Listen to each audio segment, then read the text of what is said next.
Ya wajar lah channel kamu dibilang porno. Memang porno kok. Demikian sahabat filsuf yang terkenal itu membuka kalimatnya ketika seorang bosman mengatakan bahwa sebulan ini channel YouTube dan sosmed diserang buzzer demi informasi lain yang berbeda dengan pejabat yang miring ke IMF bisa tetap tenang berhutang dan pejabat yang pro foreign investment yang kalau dibaca pro investasi di Tiongkok sih ya bisa terlihat benar. Ketika hari hujan kemarin, saya menggeser secangkir teh hangat ke depan filsuf modern ini sambil mengatakan bahwa buzzer itu menyerang sosmed bosman dengan mengatakan bahwa mengandung unsur porno. Video bosman yang dijawab olehnya, ya iyalah mengandung porno karena kamu menelanjangi mereka. Saya asli tergelak tertawa. Itulah komentar Rocky Gerung sang filsuf modern ini kemarin di meja makan sambil menyeruput teh hangat. Dirinya berkomentar hal tersebut. Kalimat menelanjangi ini bullseye, tepat. Oke sahabat, dialog dengannya tidak akan diceritakan panjang-panjang dan dipublikasi. Hanya diskusi ringan kok, ngakak-ngakak ketimbang stres. Mikirin kok ada dua pejabat namanya kesangkut di Pandora Papers, tetapi sang pejabat tertinggi tidak ngapa-ngapain.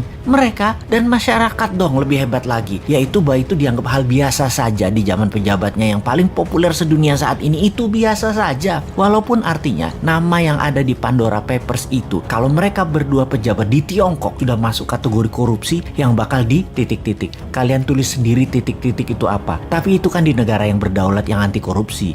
Ya lain ladang lain belalang lah. Ladang negara tetangga kan lain dengan Tiongkok. Tiongkok itu sentral, pusatnya. Negara tetangga itu adalah provinsinya Tiongkok. Mempermudah kebijakan sentral itu kewajiban. Dan yang di Pandora Papers itu fee atau bonus. Ya nggak apa-apa juga. Jadi semuanya jalan seperti biasa. Mumpung masyarakatnya sudah dibuat apatis tingkat dewa. Kecuali yang oposisi. Kesenengan ada bahan maki-maki. Tapi nggak ada solusinya juga. Sungguh heran dengan didiamkannya pejabat yang namanya ada di dalam Pandora Papers. Padahal ini pembuktian kebenaran apakah data itu salah atau benar mudah diklarifikasi. Kalau benar, keduanya harus dipidanakan. Pandora Papers adalah skandal penghindaran pajak terbesar paling dahsyat dalam sejarah manusia. Melibatkan uang 11.000 triliun dolar yang sebagian besar disembunyikan oleh para pejabat negara. Dua orang pejabat negara Republik Indonesia terlibat dalam kasus ini. Ini kasus harus diklarifikasi. Pandora Papers, dunia menyebutnya sebagai skandal penghindaran pajak, juga dirty money hasil dari fee,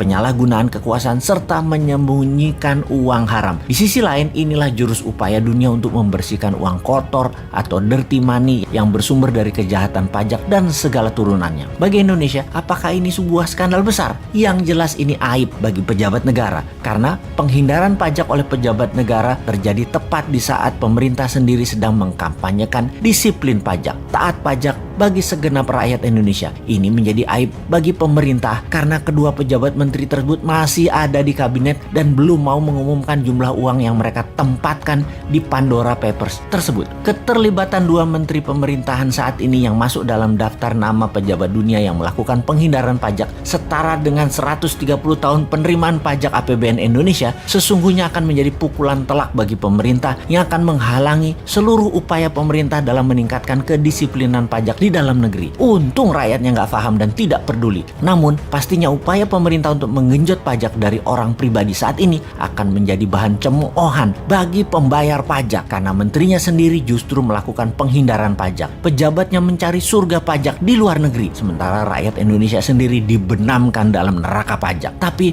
ya sudahlah, walaupun kita ngomong panjang lebar, toh rakyat masih memuja pemimpin yang populer yang tetap melindungi orang-orang di sekitarnya walau jelas-jelas ada di Pandora Papers. Selamat, sekali lagi, selamat memanfaatkan kepercayaan masyarakat yang bodoh, tidak peduli, dan hanya bisa diam seperti saya.